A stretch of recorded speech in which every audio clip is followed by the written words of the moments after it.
ఈ అవకాశం కల్పించిన సంఘ కాపరి అలాగే సంఘానికి అందరికీ నా వందనాలు. ఆ దేవాలయానికి చెల్లిస్తున్నాను. లెంట్లోని 10వ రోజు శనివారం 17/3/2025 వాక్య భాగం మత్తయి సువార్త 26వ అధ్యాయం 6 నుంచి 13 రోజుల వరకు. అంశం దేవాత్మ. మంగళకళ ప్రభు శ్రీకృష్ణ ధ్యానంలో 40 రోజులు 10వ రోజు ఈరోజు నడిపించిన సంఘాన్ని దేవుడికి స్తోత్రాలు చెల్లిస్తున్నాం. అంశం దేవాత్మికం. దేవునికి అర్పించుట, దేవునికే అంకితం చేయడం. దేవాత్మికం అంటే దేవునికి అర్పించడం, దేవునికి అంకితం చేయడం. అంటే దేవునికి మన హృదయాన్ని అర్పించడం లేదా దేవునికే మనం అంకితం అవడం. ఈ దేవాత్మికం గురించి మరి దేవుడు నాకు ఇచ్చే అవకాశాన్ని బట్టి ఆయనకి స్తోత్రాలు చెల్లిస్తున్నాను. చిన్న ప్రార్థన చేస్తున్నాం. పరిశుద్ధుడు అత్యంత కృపగల మా ప్రియ పరలోక తండ్రి, మీ సన్నిధిలో నుంచి భాగ్యాన్ని ఇచ్చారు. అందుకని మీ వందనాలు. సంఘంలో తండ్రి నన్ను అంతగా ఆశీర్వదించి జీవించి మీ వాక్యం చెప్పుటకు తండ్రి నన్ను నిలబెట్టిన విధానాన్ని స్తోత్రాలు. నా పెదవులను మీ యొక్క పరిశుద్ధ వాక్యం చెప్పుటకు నా పెదవులను పరిశుద్ధపరిచి మీ యొక్క వాక్యాన్ని మీరే ప్రచురపరిచి వాక్యపరంలో తెలియపరచమని వినే చెవులను గ్రహించే మనసును అందరికీ వేసేసి మీ ప్రభులో మనందరినీ ఆశ్రయించి జీవించమని మీ వాక్యంతో మనందరినీ హెచ్చరించమని నన్ను మరుగుపరిచి మీరే వాక్యపరమను బయలుపరచమని నా ప్రభువు యేసు కుమారుడు నా రక్షకుడైన యేసు ప్రభువు పేరట ప్రేమికులకి మీతో ప్రజలని వేడుకుంటున్నాను తండ్రి. ఆమేన్. అయితే ఇక్కడ మనకి మత్తయి సువార్త 26వ అధ్యాయం 6 నుంచి 13 వరకు చదివినట్లయితే పాపాత్ములైన స్త్రీ ఆమె ఒకప్పుడు యేసు ప్రభు గారు సీమోను ఇంట ఉన్నప్పుడు ఆమె వచ్చి ఎంతో విలువైన అత్తర్ని యేసు తల మీద పోసి మరి ఎంతో భక్తితో తను విలువైన అత్తర్ని యేసు సమర్పించింది. అంతేకాదు ఇంకొక సువార్తలో ఉంది, ఆయన కాళ్ళు కడిగి కన్నీళ్లతో ఆయన కాళ్ళు కడిగి ఆ చుట్టుతో ఆయన పాదాలు ఒత్తి మరి ఆ విలువైన అత్తర్ను ఆయనకు పూసింది. అయితే శిష్యులు అది చూసి, ఏమమ్మా నీకేమైనా పిచ్చా, ఏంటి ఇంత విలువైన అత్తర్ని అలా నేలపాలు చేసేసావు, ఎంత విలువైన అత్తరు ఇది నువ్వు ఇది అమ్మి ఆ డబ్బు వచ్చిన డబ్బుని ఎంతో చక్కగా ఎక్కువ డబ్బు వస్తుంది, అది వేదోకి ఇవ్వచ్చు కదా, నీకు పుణ్యం వస్తున్నట్టుగా కొంచెం ఎగతాళిగా మాట్లాడడం జరిగింది. అయితే ఈ లోకంలో ఉన్న వాటికంటే అన్నిటికంటే ప్రభు గొప్పవాడు, ప్రభువు రక్షకుడు, ప్రభువే నాకు సర్వస్వమని ఆమె తలంచి మరి దేవుడు ఆలోచించిన మంచి మనసును బట్టి దేవుణ్ణి పరిశుద్ధపరిచింది ఆ అత్తర్ చేత. అయితే యేసు ప్రభు ఆమె ఏమని అనవద్దు, ఆమె చాలా మంచి పని చేసింది. ముందు నాకు వచ్చే శ్రమల వల్ల నేను మరి మరణించబోతున్నాను, అందుకు నా భూస్థాపన వరకు ముందుగానే నన్ను పరిశుద్ధపరిచింది అని చెప్పేసి యేసు ప్రభు గారు ఈ యొక్క సువార్త ఎక్కడైతే చెప్పబడుతుందో నా గురించి అంటే యేసు ప్రభు గురించి ప్రతి చోట కూడా ఈమెను మనం గుర్తు చేసుకోవాలి, చాలా మంచి పని చేసిందని చెప్పేసి యేసు ప్రభు వారు మెచ్చుకున్నారు. అయితే ఆమె ఎంతో విలువైన అత్తర్ని దేవుడికి మరి అర్పించింది, దేవాత్మకం చేసింది. అలాగే మరి చాలామంది సంఘాల్లో కాదు బయట మన మనుషులు కూడా దేవుడికి ఇచ్చట్లో మంచివేమో ఉంచుకుంటాం, కొంచెం నాశరకం దేవుడికి ఇవ్వడం జరుగుతుంది. అలాగే డబ్బులు కూడా విషయంలో కూడా మంచి నోట్లు మన దగ్గర తీసుకుంటాం, నలిగిపోయిన నోట్లు దేవుడికి వేస్తాం. నేను చూస్తాను మన సంఘంలో సందాలో మరి లెక్క పెట్టినప్పుడు నేను పెద్దగా ఉన్నప్పుడు చూశాను, అన్ని నలిగిపోయి కాయించాలే 10 సంవత్సరాలు కాయించాను. అందులో ఇప్పుడు మా అన్నవి ఆ శాపాలు గారు తెల్లరు గారు నేను సార్ నరంగా చెట్టు బ్యాంకుల మాత్రాలు ఏం చేస్తామని కూడా అలాగా నేను స్వయంగా చూశాను. మరి దేవుడికి ఇచ్చట్లో మరి విలువైనది ఇవ్వాలి, అంటే మంచిది ఇవ్వాలి. అంతేగాని మనకు పనికిరాన్ని దేవుడికి ఇవ్వడం అది మంచి పద్ధతి కాదు, అది దేవుడికి ఇష్టమైనది కాదు. దేవుడికి ఇష్టమైనదే ఇచ్చి దేవుని చేత దీవెనలు పొందాలని ఈమె మనకి మరి ఈ పాఠంలో చెప్తుంది. అంతేకాదు, రెండవదిగా అబ్రహాం కూడా ఒక్కగాని ఒక కుమారుని దేవునికి బలిగా అర్పించటకు సిద్ధపడ్డాడు. అబ్రహాంకి పిల్లలు పుట్టగా ఆఖరికి ఒక పిల్లవాడు పుట్టాడు, ఇస్సాకు. అయితే ప్రభు ఒక రోజుని అబ్రహాం పిలిచి, నీ ఒక్కగాను కుమారుడైన ఇస్సాకును నాకు బలిగా అర్పించు అని దేవుడు చెప్పినప్పటికీ ఏమాత్రం వెనుకంజ వేయకుండా వెనుదిరగకుండా నీ చిత్తం ప్రభు అలాగే అని చెప్పేసరికి మరుసటి రోజు మరి కట్టెలు అన్నీ తీసుకుని వెళ్తున్నప్పుడు ఆ కుమారుడు అడిగాడు, తండ్రి కట్టెలు ఉన్నాయి, అగ్గి ఉంది, మరి వదిలించడానికి గొరిపిల్ల ఎక్కడ? దేవుడే చూసుకుంటాడు అదనైనా అన్నాడు. అయితే అక్కడికి వెళ్ళిన తర్వాత ఆయన్ని కాళ్ళు కట్టేసి చేతులు కట్టేసి కుమారుణ్ణి మరి అక్కడ బలికి సిద్ధం చేసి ఆ స్థలంలో మరి బలిపీఠం దగ్గర పెట్టి కట్టెలన్నీ పేర్చి ఆయన బలి అర్పించడానికి సిద్ధపడినప్పటికీ, బలి అంటే కత్తితో పైకి ఎత్తేటప్పటికీ దేవుడు అబ్రహామ ఆగని ఒక దూత చేత మరి హెచ్చరిక చేశాడు. ఆగినప్పుడు పిల్లవాడిని ఏమి చేయొద్దు, ఇదిగో ఆ పొట్టల్లో పొట్టేలు ఉంది, ఆ పొట్టేలు తీసుకొచ్చి బలి అర్పించు అని చెప్పి మరి దేవుని హృదయపూర్వకంగా తన ఇష్టపూర్వకంగా దేవుడు ఇచ్చింది దేవుడికే ఇవ్వడానికి సిద్ధపడి మరి ఆయన దేవుడికి బలిగా అర్పించటకు ఆయన ఒకటే కుమారుని అబ్రహాం గారు ఇవ్వడానికి సిద్ధపడ్డారు. మరి ఆయన ఇస్తాకి సిద్ధపడినా మరి ఇచ్చే దేవుడు తీసుకుంటాకి మరి ఇష్టం లేదు, హృదయపూర్వకంగా ఇవ్వాలని ఆయన అనుకున్నాడు. కాబట్టి అంత ఆయన్ని మరి చంపకుండా ఆయన్ని రక్షించి మరి ఎంతో ఆయన నుండి మరి యూదులు అలాగే ఇశ్రాయేలుగా మారి ఎంతో జనాంగంగా మరి రావడం జరిగింది. ఆదికాండం 22వ అధ్యాయము 1 నుంచి 19 చదివినట్లయితే మనకు తెలుస్తుంది. అలాగే 22:7-10 చదవనమ్మా.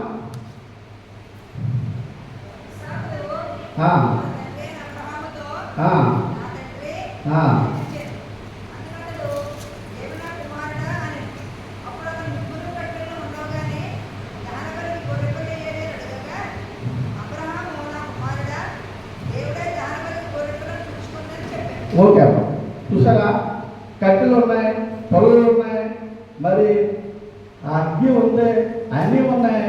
మరి బలి సమర్పించడానికి గొరిపిల్ల ఎక్కడంటే దేవుడే చూసుకుంటాడని దేవుడి మీద నమ్మకం చెప్పిన అబ్రహాం గారు వెళ్ళారు. అలాగే 22వ అధ్యాయం 15వ వచనం, 22వ అధ్యాయం 15 వరకు యెహోవా దూత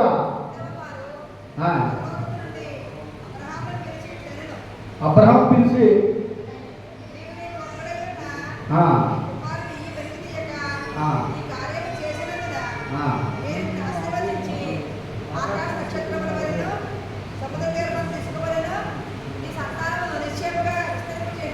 ఓకే అమ్మ, మరి ఒక్కగానో కొడుకుని నువ్వు నేను అడిగిన వెంటనే ఇవ్వడానికి నువ్వు సిద్ధపడ్డావు కాబట్టి నీ పూర్ణ హృదయంతో, నీ పూర్ణ వివేకంతో, నీ పూర్ణ మనసుతో నాకు ఇవ్వడానికి సిద్ధపడతావు.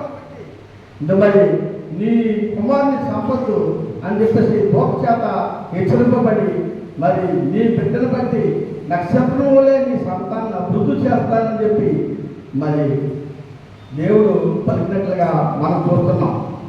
అలాగే మనకు కూడా ఒక సంఘాల్లో కూడా మరి చెప్పబడింది, మీరు దేవుడి కానుకగా గుడ్డులతో ఇవ్వండి, మీరు ఇచ్చిన దాన్ని బట్టి అంతకంటే రెట్టింపు మీకు ఇస్తాను అని మరి చెప్పడం కూడా వాక్యం ద్వారా జరిగింది. అలాగే దేవుడికి ఇచ్చుటలో మనం మంచిగా ఇవ్వాలి, మరి అది ఆయన ఏదైనా ఇవ్వడానికి సిద్ధపడాలి, అలాగే విలువైనది దేవుడికి అర్పించాలి అని తెలుసుకోవలసి ఉంది. అంతేకాదు మూడవదిగా అన్న ఒక్కగానే ఒక కుమారుడు మరి దేవుడికి సమర్పించింది. హన్నాకి మరి పిల్లలు పుట్టలేదు. ఆమె చాలా ప్రార్థన చేసింది దేవుడి మందిరంలో. చేస్తే ఆఖరికి ప్రభువు గరుడించి మరి హన్నాకి మరి ఒక బాబుని కలగేశాడు. ఆమె అడిగింది, నాకు ఒక బాబుని తండ్రి, నా అబ్బాయిని నీకే నీ సన్నిధిలో నీ సజ్జలో ఉండేస్తున్నావు అని చెప్పేసి ప్రార్థన చేసింది. అయితే దేవుడు కుమారుని ఇచ్చినప్పుడు పాలు విడిచిపెట్టిన తర్వాత ఆ సమూయేలు గారిని దేవుని మందిరంలోని ఆ ఏలీ పాస్టర్ గారిని అప్పగించేసింది. చూసారా, నేను నా కుమారునికి మళ్ళీ నా కుమారుని నీకే ఇచ్చేస్తాను, పిల్లలు ఏంటి అని అనుకోకుండా నేను మరి సంతానవతిని అనిపించుకోవడానికి మరి నాకు ఒక పిల్లవాడిని ఇవ్వమని చెప్పి దేవుడిని కోరగా ప్రార్థించగా అన్న మరి దేవుడు కుమారుని ఇచ్చాడు. 1 సమూయేలు 1:10-11.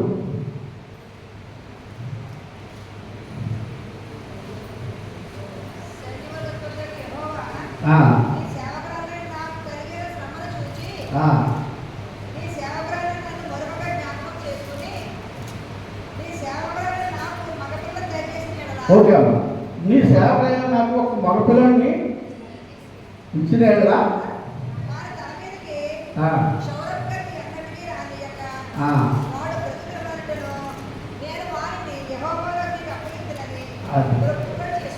యెహోవాకే అప్పగిస్తానని చెప్పేసి ఆమె ప్రమాణం చేసింది. అలాగే 1:20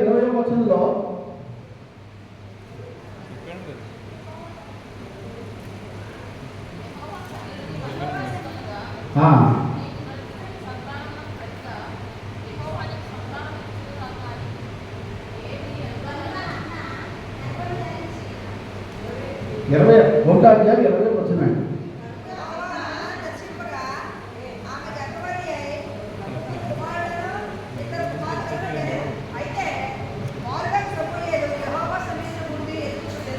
అలాగే ఆ కుమారుని మరి దేవుని సమర్పించిన తర్వాత ఆ కుమారుడైన సమూయేలు ఆ మందిరంలో ఆ పరిచయం చేస్తూ శాపాలాగా అన్ని పనులు ఎలా చేస్తున్నాడో ఇంకా మనకే అలాగే ఆ సమూయేలు గారు ఆ చర్చిలో అన్ని పనులు చేస్తూ ఆ పాస్టర్ గారికి సహకారిగా ఉంటూ మరి చేశారు. అయితే ఆ సమూయేలు గారిని దేవుడు ఎంతగా ఆశ్రయించాడంటే ఆయన ఒక పెద్ద ప్రవక్తగా చేశాడు. పెద్ద అయిన తర్వాత సమూయేలు గారిని ప్రవక్త చేశాడు. చిన్నప్పుడు 5వ సంవత్సరంలోనే ఆయన ప్రభు ఆ దేవుడు ఆయనతో మాట్లాడాడు, సమూయేలు సమూయేలు అన్నాడు. అప్పుడు పాస్టర్ దగ్గరికి వెళ్ళి ప్రభువా పిలిచారా అని అడిగాడు సమూయేలు. లేదురా నీ పిలవలేదు అన్నాడు. మళ్ళీ వెళ్ళి పడుకున్నాడు ఆ నేల మీద. మళ్ళీ ప్రభువారు సమూయేలు సమూయేలు అని పిలిచాడు. మళ్ళీ రెండోసారి వెళ్ళి ప్రభువా పిలిచారా నన్ను అని పాస్టర్ గారిని అడిగాడు. వెళ్ళి పిలవలేదు అన్నాడు. అప్పుడు ఆ ఏలీ పాస్టర్ గారికి జ్ఞానం కలిగింది. ఓహో, వీరికి దేవుడు పలుకుతున్నాడు అని చెప్పి, మరి బాబు ఇప్పుడు నీకు ఆ స్వరం వినబడితే ఆ ప్రభువా వింటున్నాను చెప్పు అని చెప్పేసి అని చెప్పమన్నారు. ఇప్పుడు మళ్ళీ పడుకున్నప్పుడు దేవుడి యొక్క స్వరం సమూయేలు సమూయేలు అని పిలవగానే ప్రభువా వింటున్నాను చెప్పు అన్నాడు సమూయేలు. మరి ఆ ఆ మందిరంలో ఆ పాస్టర్ గారి యొక్క పిల్లలు సరిగా మరి పరిచయం చేయకుండా చాలా చెడ్డ కార్యాలు చేయడం వల్ల వాళ్ళని దేవుడు ఉంచాలనుకోలేదు, వాళ్ళని నశింప చేయాలనుకున్నాడు. ఆ విషయం బారుడైన మరి సమయానికి చెప్పాడు దేవుడు. ఏలీ కుమారుడు ఎవరో మరి ముసల్తానం చూడరు, చనిపోతారు అని చెప్పినప్పుడు ఏలీ గారు అడిగారు, నాయన నీకు ఏం చెప్పారు ప్రభు అని అడిగితే ఆయన బాతో ఇలా జరిగిందని చెప్పాడు. మరి పొద్దున్న చూసినప్పటికీ దేవుడు చెప్పిన ప్రకారమే ఆ ఏలీ గారి పిల్లలు చనిపోయి ఉన్నారు. ఆ చేసిన చాలా కార్యాలు చెడ్డవై ఉన్నాయి, అన్నీ మనకు ఇప్పుడు అవసరం లేదు. కానీ అయితే మరి ఆ ఒక్కగానొక్కడైనా సమూయేలు గారిని మరి దేవుని అడిగింది, ప్రభువు దేవుని ఇచ్చాడు సమూయేలు గారిని. మరి ఆ సమూయేలు మళ్ళీ దేవునికే సమర్పించింది. ఆ సమూయేలు ప్రవక్త అయ్యి ఇశ్రాయేలుకు రాజు కావాలంటే సౌలు రాజుగా చేయటకు ఆ సమూయేలు గారు అభిషేకించారు. ఆ సౌలు తప్పుదం చేస్తే ఆయన తొలగించి దావీదు మహారాజు చేయాలని దేవుడు ఊహించినప్పుడు ఆ సమూయేలుకి చెప్పారు, నువ్వు వెళ్ళి మరి యెషయా కుమారుడైన ఆ కుమారులో ఒకటి నువ్వు మరి అభిషేకించమని చెప్పినప్పుడు వెళ్ళారు. ఆ యెషయా కుమారులు అందరూ చూసి ఈయన కాదు అన్నారు. ఇంకెవరు ఉన్నారని పిల్లలు అని అడిగితే ఉన్నాడంటే ఒకడు ఆడు మేకలు కాస్తున్నాడు, గొడ్లు కాస్తున్నాడు అన్నారు. పిలిపించింది చక్కటి వాడు, చిన్నవాడు, అందంగా ఉన్నాడు. అప్పుడు ఈయనే నేను కోరుకున్న బాలుడు అని ప్రభు మాట తెలిపినప్పటికీ ఆ దావీదు గారికి అభిషేకం చేశాడు. ఆయన సౌలు తర్వాత దావీదు గారు మహారాజు అయ్యారు. మరి అంతటి యోగ్యత మరి అన్నగారి కుమారుడైన సమూయేలు గారికి ఎలా వచ్చింది? దేవుడు ఇచ్చాడు ఆ కుమారుని, దేవుని అడిగింది ఇచ్చాడు, దేవునికి సమర్పించింది. అంత గొప్పవాడయ్యాడు సమూయేలు గారు. అలాగే మరి దేవునికి సమర్పించింది. మనం ఐదవదిగా చూసుకున్నట్లయితే భక్తులలో స్టెఫను కూడా దేవునితో నడిచాడు, చాలా భక్తిగా జీవించాడు.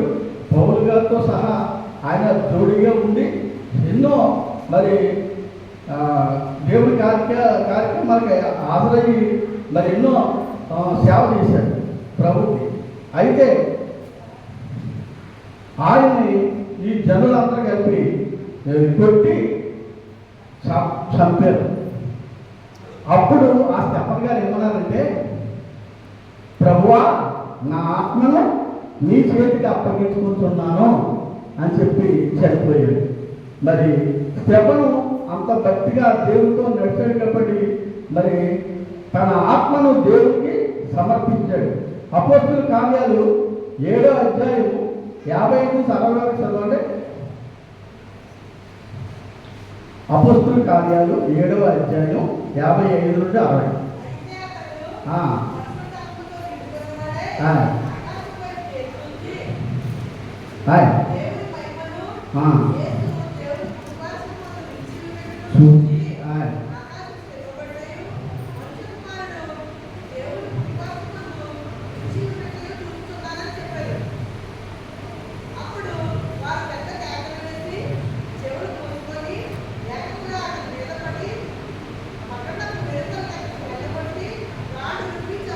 అది మరి ఏమైందంటే, నాకు ప్రభు కనపడుతున్నాడు, దేవుడు గురుపాసం కూర్చున్నాడు యేసు ప్రభు గారు నాకు అని చెప్పేసి ఆనందంతో మరి ఆయన స్టెఫను పలుకుతున్నప్పుడు జనులందరూ ఆ విశ్వ నమ్మక ఈనాడు పిచ్చివాడు దేవుడు ఈ కనపడతామేంటి అని చెప్పేసి ఆ మాటలు వినకుండా, ఆ బోధ ఆయన చెవి పడకుండా ఆ దుర్మార్గులు రాళ్ళతో కొట్టి స్టెఫను చంపేశారు.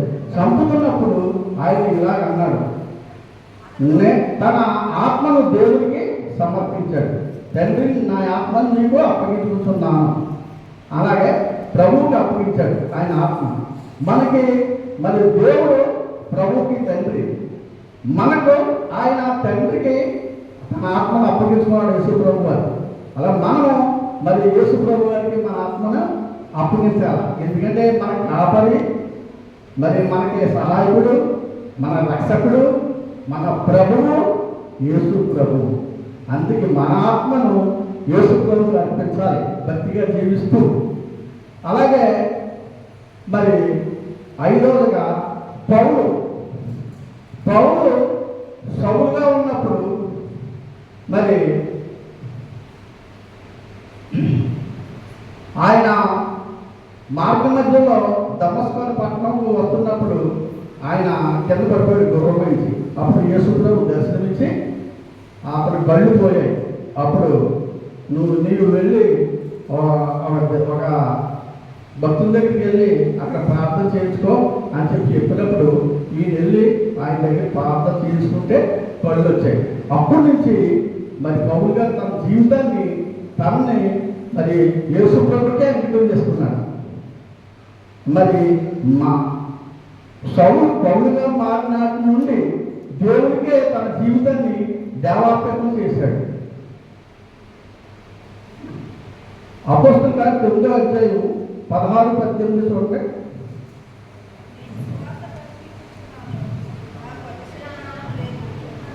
తొమ్మిదవ అధ్యాయము 16-18.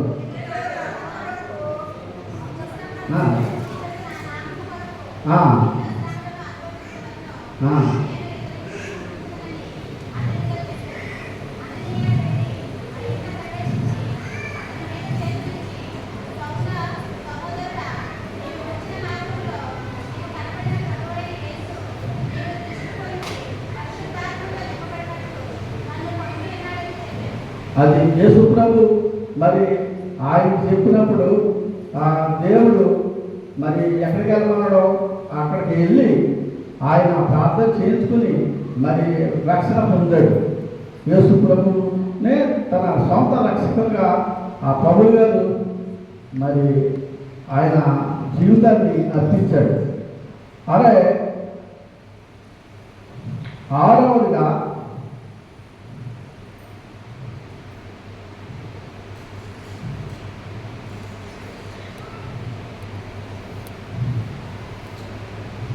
పాపాత్మైన స్త్రీ విలువలో రక్తం సమర్పించింది. అబ్రహాము తన కుమారుని దేవునికి ఇచ్చుటకు సిద్ధపడ్డాడు. అన్న తన కుమారుడు సమయను దేవునికి చర్చిలో అప్పగించింది. స్తెఫను తన ఆత్మను ప్రభువుకే అప్పగించాను. మరి అలాగే మరి శిలువుపై దొంగ మారు మనసు పొంది యేసును నమ్మింది. పౌలు గారు సువార్త కట్టే జీవితం అంకితం చేశారు. మరి అయితే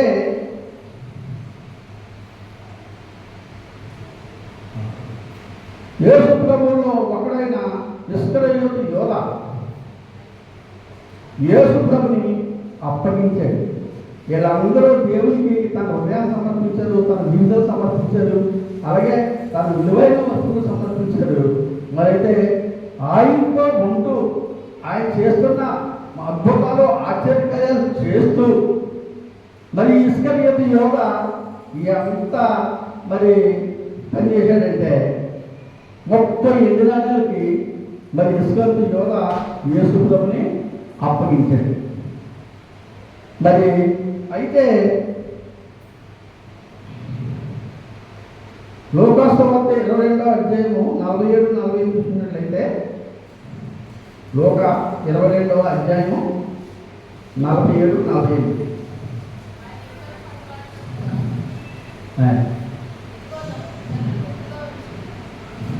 ఆయన మాట్లాడుతుండగా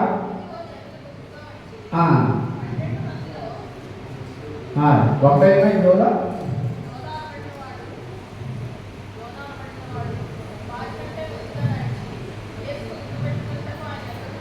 అది ఇప్పుడు యేసు ప్రభువుని ఎలా పట్టుకున్నారంటే మరి ఒక దొంగనే, ఒక దోపుడు దొంగనే ఎవరో మరి మంచి చెడ్డవాడిని పట్టుకున్నట్టుగా, దండిపోటు పట్టుకున్నట్టుగా కర్రతో కత్తులతో మరి ఆ రాత్రి కాడ వచ్చారు.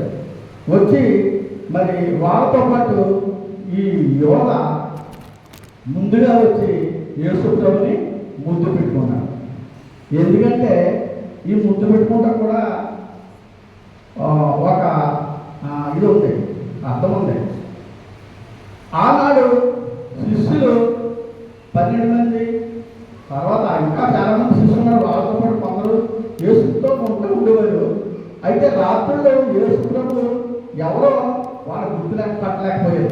ఎందుకంటే అందరూ నెత్తిమించి ఈ సార్లు కప్పుకుంటాం, ఒకే మీద డ్రెస్సులు వేసుకుంటాం, అందరూ గడ్డాలు వేసాలు పెట్టడం, ఆ చీకట్లో పవర్ చీకట్లో కనపడి ఈ చీకట్లో ఇందులో యేసుప్రభు ఎవరో గుర్తుపడటం చాలా కష్టం. అయితే యేసుప్రభునే పట్టుకోవాలి. మిగతా ఎవరు పట్టుకున్నట్టే ప్లాన్ తప్పిపోయినట్టే, మళ్ళీ దొరకడం యేసుప్రభు ఎన్నోసార్లు తప్పించుకున్నాడు ఆయన. అయితే ఈ యోగాకి మరి తెలుసు కదా యేసుప్రభు ఎవరో అందరిలోని. అందుకే యోధా గారు వచ్చి యేసుప్రభుని ముద్దు పెట్టుకున్నాడు. నేను ఎవరైతే ముద్దు పెట్టుకుంటున్నానో వాడిని మీరు పట్టుకోండి అని చెప్పేసి వచ్చేవాడికి మరి సమాధానం చెప్పుకున్నాడు. అందుకని యేసుప్రభుని ముద్దు పెట్టుకున్నాడు. నా స్నేహితుడా వచ్చావా నీ పని కానీ అని చెప్పేసి అనగానే మరి ముద్దు పెట్టుకున్నాడు.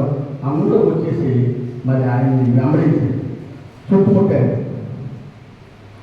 మత్తయి సువార్త 26వ అధ్యాయము 14-16 నుండి.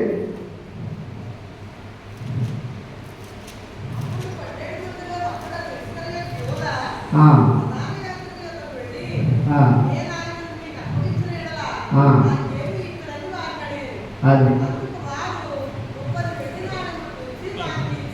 ఎందుకే యేసుప్రభుని 30 వెండి నాణ్యాల కోసం అమ్మేశాడు ఆ యోధ.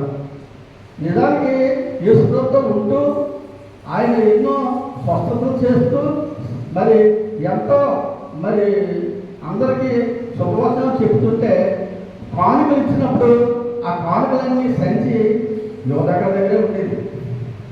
ఆ ధనం ఎక్కడ ఉందో వాడు మనసు అక్కడే ఉంటుందంట, వాకిలో ఉంది. అలాగా ఆయన ఆ ధనం కొంచెం లొంగిపోయాడు. 30 వెండి నాణ్యాలతో యేసుప్రభుని అప్పగించేశాడు. యేసుని ప్రధాన యాజకుడైన కైఫా యొక్కకు తీసుకెళ్ళారు.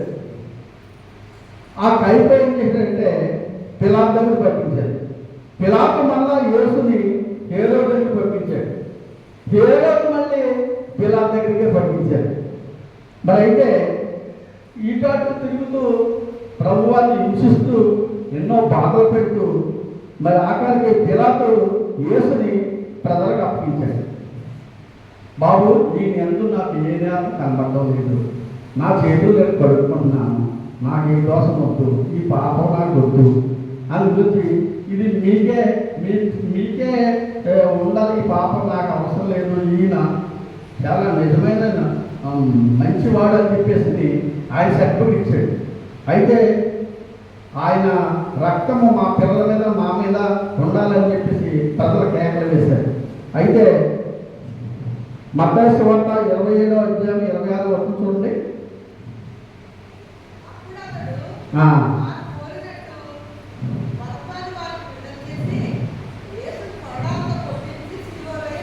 అది అప్పుడు యేసుని మరి కొరడాలతో కొట్టించి సిలువ వేయడానికి మరి ప్రజలకే అప్పగించేశాడు పిలాతు.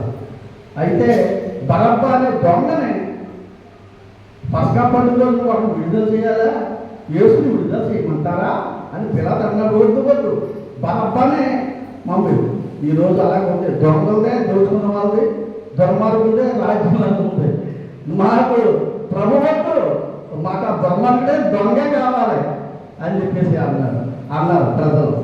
అయితే మరి మీ ఇష్టం చేసుకోండి అని చెప్పి ప్రజలకే మరి పిలాతు అప్పగించేశాడు యేసు ప్రభు. యేసు మరి ఆయన కొట్టి అన్ని ఎన్నో హింసలు పెట్టి బాధలు పెట్టి మరి సిలువ వేయడం జరిగింది. సిలువ వేయడం జరిగినప్పుడు ఆ కల్వరి కొండ నిటారుగా ఉంటుంది.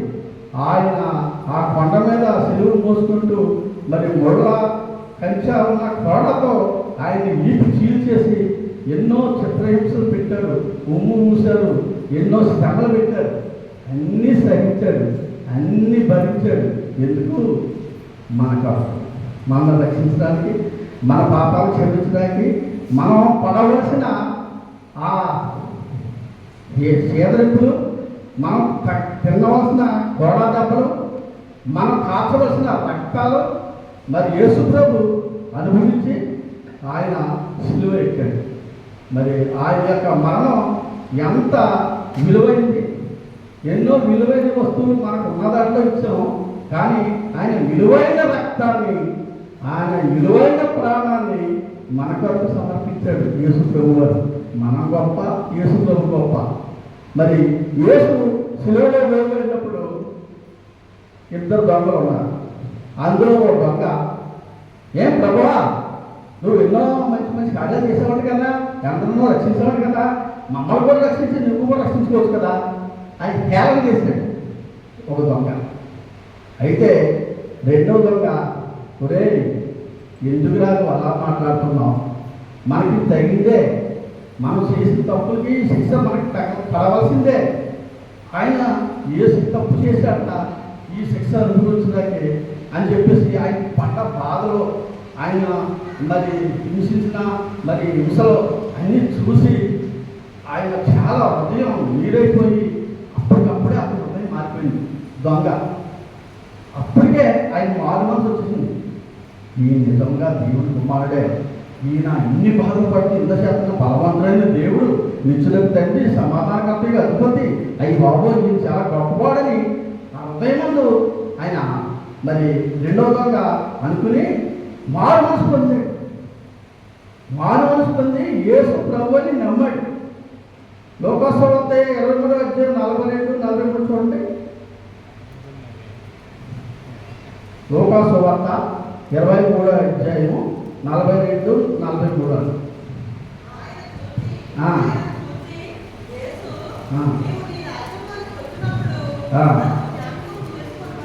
ఓకే. అప్పుడు నమ్మి ఆయన యేసుప్రభు ఏమన్నాడంటే, ప్రభువా నీ రాజ్యంలోకి వచ్చినప్పుడు నన్ను జ్ఞాపకం చేసుకో ప్రభువా అని మరి అక్కడ ప్రార్థించాడు సిలువపై. రెండో మారు మనసుతో, పశ్చాత్తాప హృదయంతో దేవునికి ఆయన మనసుని అర్పించి మరి దీన మనసుతో, ప్రభువా నీ రాజ్యంలోకి వచ్చినప్పుడు నన్ను జ్ఞాపకం చేసుకోవాలి అని అడిగాడు దీనంగా. వెంటనే యేసు ప్రభు వారు శిలువ మీద వేలాడుతూ అక్కడ కూడా ఆయన అద్భుతం చేశాడు. వెంటనే ఆయన నేడు నీవు నాతో పరదేశంలో ఉండు అన్నాడు. ఎంత గొప్ప మాట. అన్ని బాధలో భరించి ఎన్ని చేసి ఏమంటే అన్నమయ్య బాబు ఇంత చింత నేను ఇలా కొట్టేసి ఇలా చేసేసి అన్ని చేసేసి హింసించేసి ఇన్ని బాధలు పడితే నిన్ను జ్ఞాపకం చేసుకోమంటావా? నేను అన్నీ మర్చిపోయి ఈ దెబ్బలు చేయి, ఈ బాధలకే ఈ అసహించుకుని నన్ను ఇంత ఎలా చేస్తుంటే నా స్థితి ఎటువంటిది అని అంటాము అన్నైతే.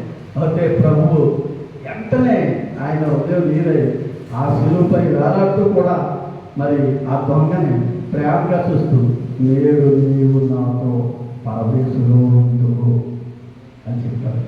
ఎంత ఆదరణ మాట, ఎంత గొప్ప మాట.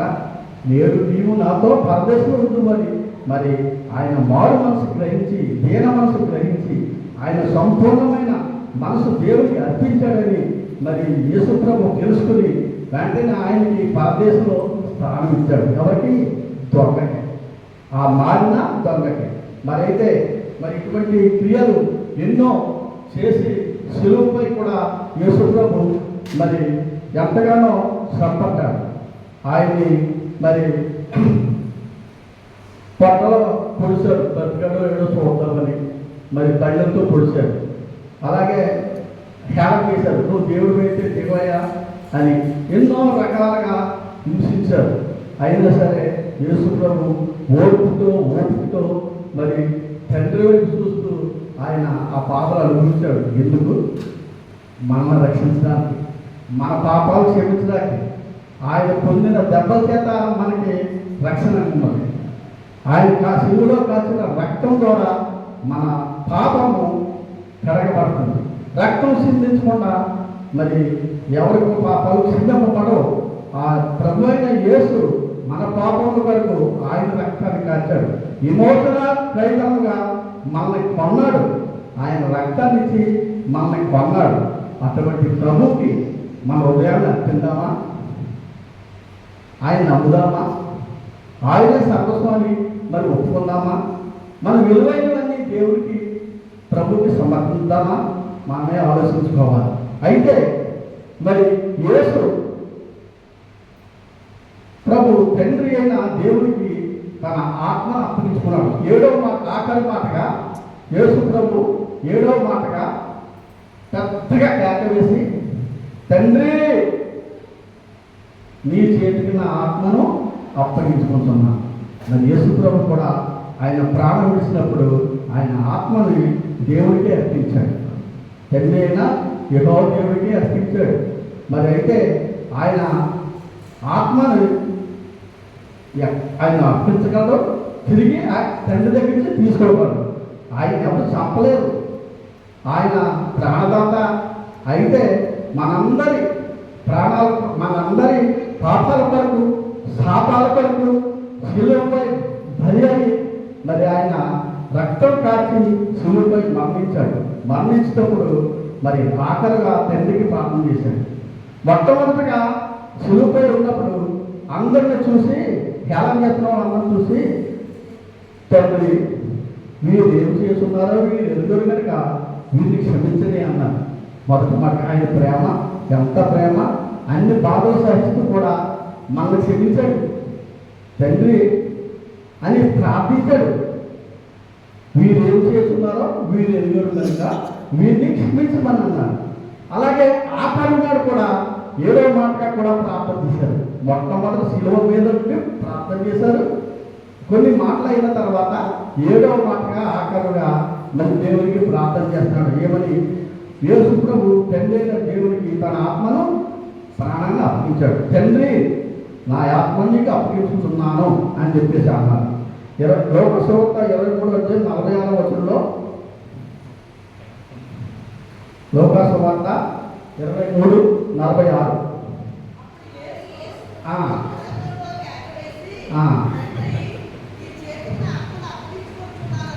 అదే యేసు పెద్ద కేక వేసి, నీ తండ్రి నీ చేతికి నా ఆత్మను అప్పగించుకుంటున్నాను అని తండ్రికి ఆయన ఆత్మను అప్పగించాడు. అయితే మనం చూడవలసింది ఏంటంటే, స్తుతియాగం అర్పించువాడు నన్ను మహిమపరుస్తున్నాడు. కీర్తన 50:23 స్తుతియాగం అర్పించేవాడు నన్ను గణపరుచున్నాడు. కీర్తనలో 50:14-15 దేవుని స్తుతి చేయక, స్తుతియాగము అంటే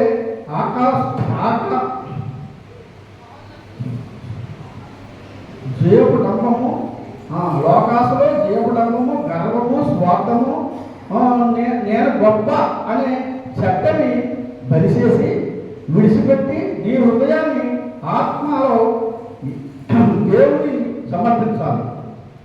నీ హృదయాన్ని ఆత్మఫలాలతో, ఆత్మఫలాలంటే గలతీయులకు రాసిన పత్రిక 22:7 ఉంది. ప్రేమ, సంతోషము, సమాధానము, దీర్ఘశాంతము, దయాళత్వము, మంచితనము, ఆశానిగ్రహము, ఇటువంటివన్నీ దేవుని క్రియలు. అటువంటివన్నీ అలవర్చుకుని ఆత్మఫలాలతో దేవునికి సమర్పించాలి. ఇది మన ఆత్మని. చెడ్డవాళ్ళం అయిపోయి చెడ్డ గుణాలతో కలిసి మన దేవుడికి అర్పించే దేవుడు తీసుకోడు. మరి ఆత్మఫలాలు కలిగి ఉంచి మన హృదయాన్ని, మన దేహాన్ని, మన ప్రాణాన్ని దేవుడికి సమర్పించాలి. అలా దేవాత్మకం చేయాలి. ఈ రకంగా దేవాత్మకం గురించి నాకు ఇచ్చిన ఈ అవకాశాన్ని బట్టి మరి అందరికీ వందనాలు చెల్లించుకుంటూ, ముఖ్యంగా మన సంఘానికి వందనాలు చెల్లించుకుంటూ నేను ముగించుకున్నాను. దేవాత్మకం దేవునికి మంచివే చేయాలి, విలువైనయే ఇవ్వాలి. అందరికీ వందనాలు.